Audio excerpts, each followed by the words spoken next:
Exercise 1.3 को शुरू करने से पहले हम देखते हैं थ्योरम 1.3 क्या बोल रहा है।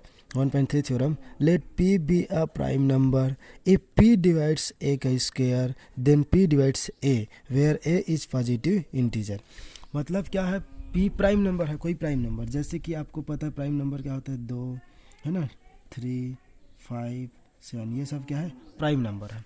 ओके, अब जैसे कि मान लो क्या बोल रहा है, कोई प्राइम नंबर जो है एक स्क्वायर मतलब यहाँ कोई इंटीजर नंबर होगा।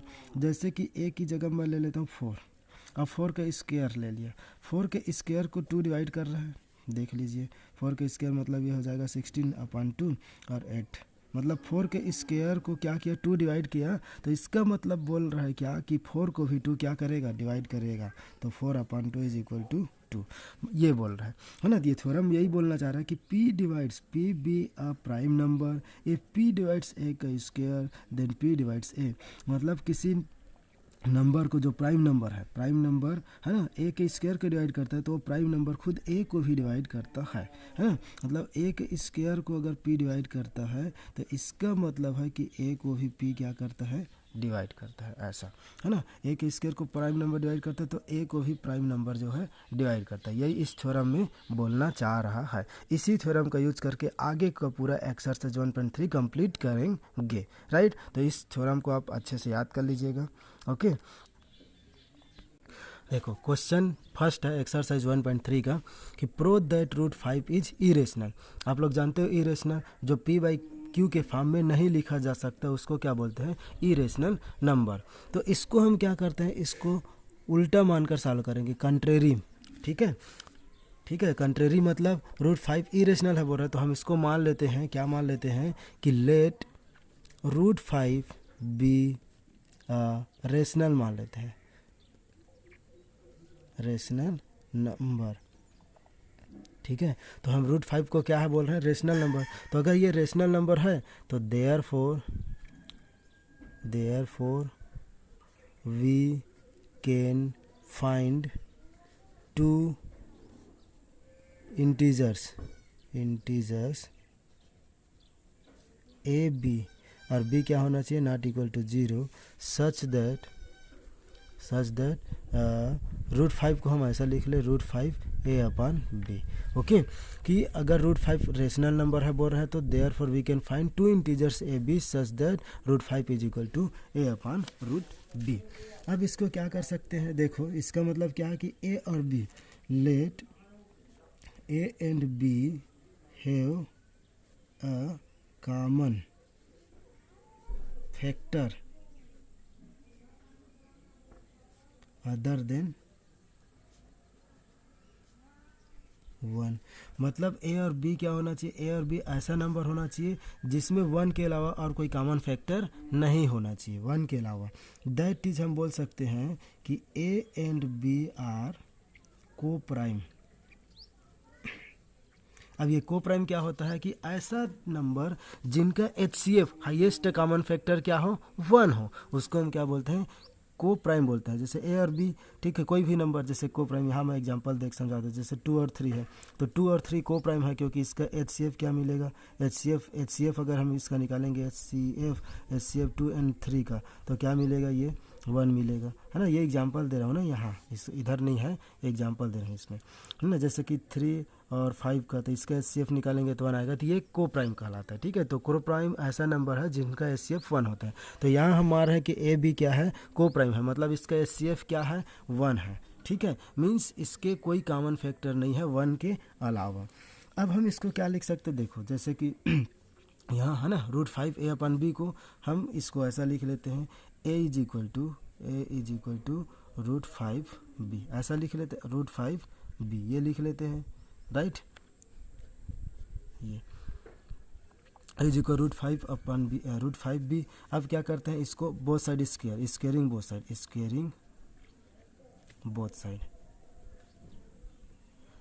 बोथ साइड करेंगे तो हमको क्या मिल जाएगा, a का स्क्वायर इज इक्वल टू 5 और b का स्क्वायर। इसको आप इक्वेशन फर्स्ट दे दिए रहना। ओके, अब देखो यहाँ से क्या कर सकते हैं, अगर हम 5 को इधर रखें, डिवाइड में दे दें इधर, तो इसका मतलब यहाँ से हमको मिल रहा है कि a का स्क्वायर/5 इज इक्वल टू b का स्क्वायर, राइट। मीन्स ए के स्क्वायर को कौन डिवाइड कर रहा है? 5। दिस मीन्स, ठीक है, दिस मीन्स ठीक है 5 इज डिविजिबल, दैट इज ऐसा बोले ए का स्क्वायर इज डिविजिबल बाई 5। ठीक है, अब थ्योरम आपको पता है कि ये 5 क्या है? 5 प्राइम नंबर है। प्राइम नंबर किसको डिवाइड कर रहा है? ए के स्क्वायर को, मतलब 5 ए को भी डिवाइड करेगा। ठीक है, तो देन 5 डिवाइड्स ए। क्लियर? मतलब ए के स्क्वायर को 5 डिवाइड कर रहा है, क्योंकि 5 क्या है? प्राइम नंबर है। मीन्स ए को जो ए के स्क्वायर को 5 डिवाइड कर रहा है, इसका मतलब है कि 5 को भी कौन डिवाइड कर, ए को कौन डिवाइड करेगा? 5, है ना। देन ए 5 डिवाइड्स ए, मतलब ए को 5 डिवाइड करेगा। राइट, मीन्स हम इसको लिख सकते हैं 5 डिवाइड्स ए, मीन्स हम बोल सकते हैं कि ए अपन 5। अगर ए को 5 से डिवाइड करेंगे तो कुछ हमको वैल्यू मिलेगा। अब देख, ए ही हमको नंबर नहीं पता है, ए क्या नंबर है हमको पता नहीं है, तो इधर भी हम ले लेते हैं कि सी ले लेते हैं कि ए को हम 5 से डिवाइड किए तो सी मिला। मीन्स इसको अगर आप सॉल्व करोगे तो ए इज इक्वल टू क्या मिल जाएगा? 5c। अब इस ए का वैल्यू कहाँ रख दो? इक्वेशन फर्स्ट में। फ्रॉम इक्वेशन फर्स्ट, तो ए का वैल्यू को हम अगर रखेंगे कहाँ? इक्वेशन फर्स्ट में। ठीक है, तो हमको क्या मिल जा रहा है? देखिए इक्वेशन फर्स्ट से, ठीक है, तो 5c का whole square is equal to क्या मिला? 5b का स्क्वायर। इसको और अगर आगे सिंप्लीफाई करोगे तो हो जाएगा 25c का square is equal to 5b का स्क्वायर। राइट, 5c इसको डिवाइड कर दो। ठीक है, इसको इधर ले आते हैं। देखो अब c का स्क्वायर इज इक्वल टू क्या हो जाएगा? b का स्क्वायर, है ना, 5b अपॉन 25। तो 5 से कट जाएगा 25, तो 5 जम कर जाएगा। मतलब हमको क्या मिला? c का square is equal to b का स्क्वायर अपॉन 5, है ना।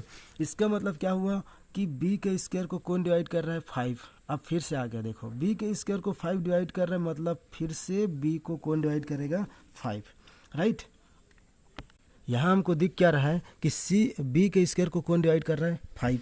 मीन्स 5 डिवाइड्स b का स्क्वायर, 5 डिवाइड्स b का स्क्वायर, देयरफॉर देन तब 5 डिवाइड्स b का स्क्वायर, देन 5 डिवाइड्स b। ठीक है ना। इसका कौन सा ये थ्योरम 1.3 थ्योरम का यूज कर रहे हैं ना। कोई प्राइम नंबर ए के स्क्वायर को डिवाइड करता है तो ए को भी वो नंबर डिवाइड करता है, इसी का यूज किए हैं। राइट, तो मीन्स 5 डिवाइड्स b का मतलब क्या है कि b को कौन डिवाइड करता है? 5 डिवाइड करता है। अब b को 5 डिवाइड करता है तो फिर से हमको कुछ नंबर मिलेगा, क्योंकि b तो हमको पता नहीं है। तो फिर से मान लेते हैं, मान लो हमको d मिल गया, क्योंकि b को 5 से डिवाइड करने पर d मिल गया। जैसे कि अगर हम मान लो 25 को 5 से डिवाइड करते तो 5 मिलता ना, तो हमको b ही नहीं पता, इसलिए हमने मान लिया d। तो b इज इक्वल टू क्या मिल गया? 5d। Right, b is equal to 5d मिला, b is equal to 5d मिला, और a इज इक्वल टू हमको मिला है 5c। ठीक है, तो इसको मैं इक्वेशन मान लो सेकंड दे देता हूँ, है ना। a इज इक्वल टू हमको मिला है 5c मिला है, b इज इक्वल टू क्या मिला है? 5d मिला है, तो 3। अब देखो फ्रॉम इक्वेशन, फ्रॉम वहाँ कौन था? Second, from second and third. तो from second and third, second और थर्ड से क्या मिल रहा है हमको कि a एंड b। ठीक है, a के पास भी क्या है? a is equal to 5c है, तो a भी 5 का मल्टीपल है, मतलब इसके पास कॉमन फैक्टर 5 है, और b के भी पास कॉमन फैक्टर 5 है। Therefore from equation first and four, therefore a and b have, ठीक है, ऐसा नहीं लिखते हैं। ठीक है, तो क्या बोलते हैं? This means that a and b have 5 as a common factor. This is a contradiction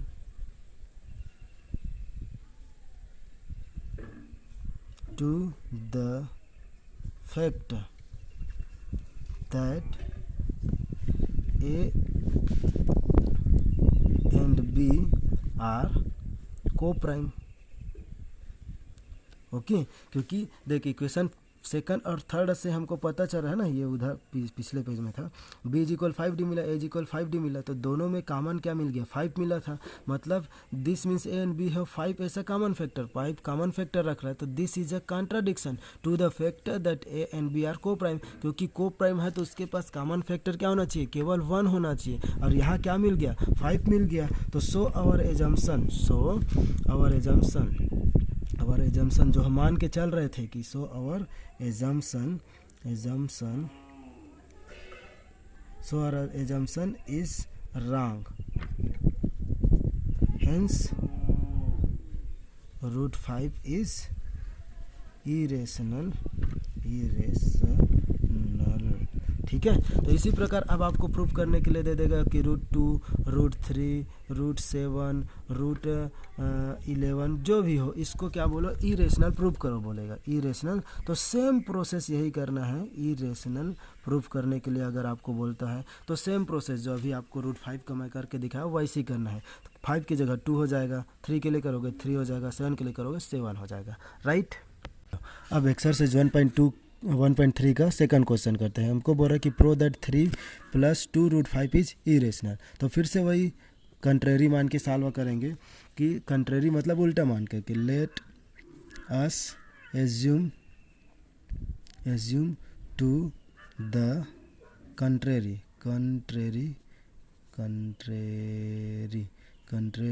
that 3 + 2 √5 is क्या बोलते हैं, रेशनल है बोल देते हैं। अब रेशनल है बोल देंगे तो इसका मतलब क्या है कि देयरफॉर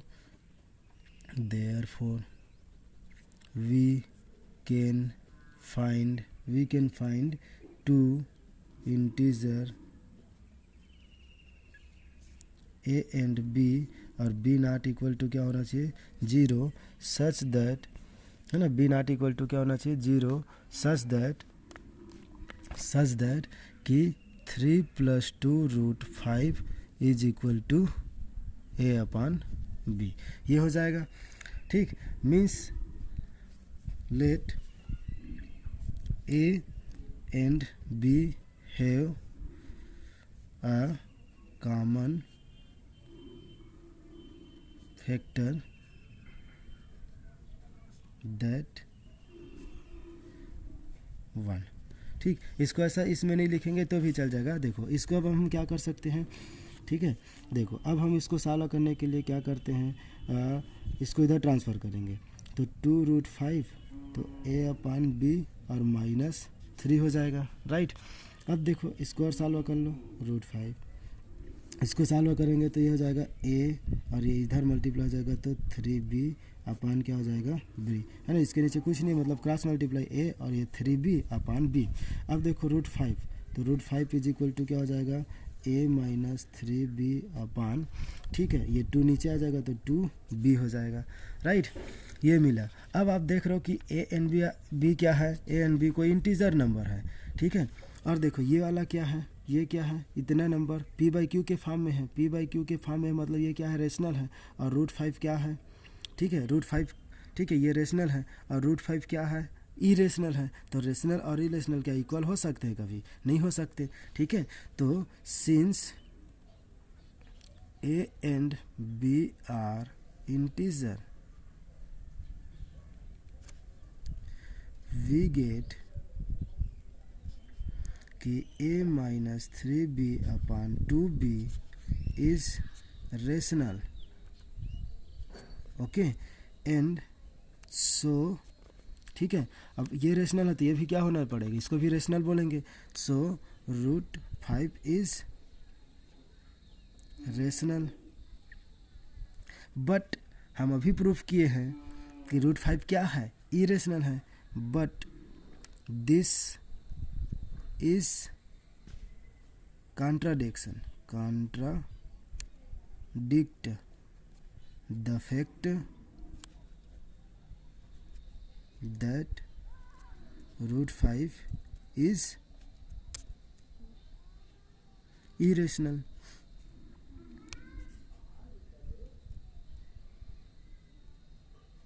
है ना। मतलब क्या हो रहा है कि ये नंबर, ये तो क्या मिला, ये रेशनल हो गया, तो ये रेशनल हो गया तो इसको भी रेशनल बोलना पड़ेगा कि रेशनल के इक्वल रेशनल होगा, है ना। लेकिन हम जानते हैं कि रूट 5 क्या है, इरेशनल है। मतलब ये क्या कर रहा है, कॉन्ट्राडिक्शन कर रहा है कि रूट 5 क्या हो, रेशनल है, but this is contradict the fact that root 5 is irrational. ठीक है, तो क्या हो जाएगा, so our assumption is incorrect, right. So our assumption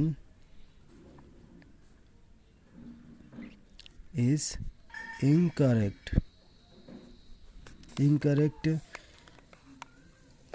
that 3 plus 2 root 5 is rational। ठीक है, so we conclude, हम इस निष्कर्ष पर पहुँचे हैं कि that 3 plus 2 root 5 is irrational हो जाएगा, राइट। क्योंकि हम जो मान के चल रहे थे कि क्या होना चाहिए कि रूट 3 plus 2 root 5 को क्या लिए थे, रेशनल है बोल रहे थे, लेकिन क्या हो गया, ये कॉन्ट्राडिक्ट हो गया, इसलिए नंबर जो है क्या हो जाएगा, इरेशनल हो जाएगा। इस क्वेश्चन को प्रूव करते हैं कि क्वेश्चन नंबर 3 का सेकंड है कि pro that 7 root 5 is irrational. Okay, तो देखो इसको भी क्या करना है, ऐसे ही करना है, सॉल्यूशन इसका भी या इसका भी प्रूफ निकालेंगे। तो let us assume to the contrary that 7 root 5 is rational. पहले हम क्या मान लेते हैं कि 7 root 5 क्या है, रेशनल है, ऐसा बोल रहे हैं। ठीक है, रेशनल है बोल रहे हैं, तो क्या हो जाएगा, दिस मीन्स क्या हो जाएगा, ठीक है, therefore we can find a and b two integer such that, ठीक है, 7 root 5 is equal to a upon b, where a and b are coprime है बोल देते हैं। ठीक है, where a and b are coprime, मतलब इसके कॉमन फैक्टर क्या होते हैं, केवल 1 होते हैं। ठीक है, अब हम इसको क्या करते हैं, अरेंज कर लेते हैं। ठीक, तो इसको हम लिख सकते हैं ऐसा, root 5 is equal to a upon 7 b. इसका मतलब क्या हो गया, since 7 a and b are integers हो गया, so a upon 7 b is rational. अब ये रेशनल है तो इसको भी रेशनल होना पड़ेगा, तो सो रूट 5 इज रेशनल। अब बट हम जानते हैं कि रूट 5 क्या है, इरेशनल है, but this is contradict the fact that root 5 is irrational, है ना, कि रूट 5 रेशनल है बोल रहे हैं कि but this is contradict the fact that root 5 is irrational. मतलब क्या हो रहा है कि बट दिस कॉन्ट्राडिक्ट इज हटा दो, but this contradict the fact that root 5 is irrational. मतलब रूट 5 के जो इरेशनल है उसका क्या कर रहा है, कॉन्ट्राडिक्ट है, क्योंकि 7 अपॉन 7 भी रेशनल है और रूट 5 भी क्या है, रूट 5 भी, इसके चलते इसको भी रेशनल होना पड़ेगा। लेकिन हम तो जानते हैं कि रूट 5 क्या है, इरेशनल है, सो we conclude that 3 root 2 is irrational। जो हम मान के चल रहे थे कि ये क्या है, रेशनल है। ठीक है, तो ये हो जाएगा इरेशनल, क्योंकि यहाँ हमको क्या मिल गया, कॉन्ट्राडिक्ट मिल गया, राइट। तो ये हो गया आपका 1.3 कंप्लीट। जो बाकी 1-2 क्वेश्चन है उसको आप कंप्लीट कर लीजिएगा। Okay, thank you.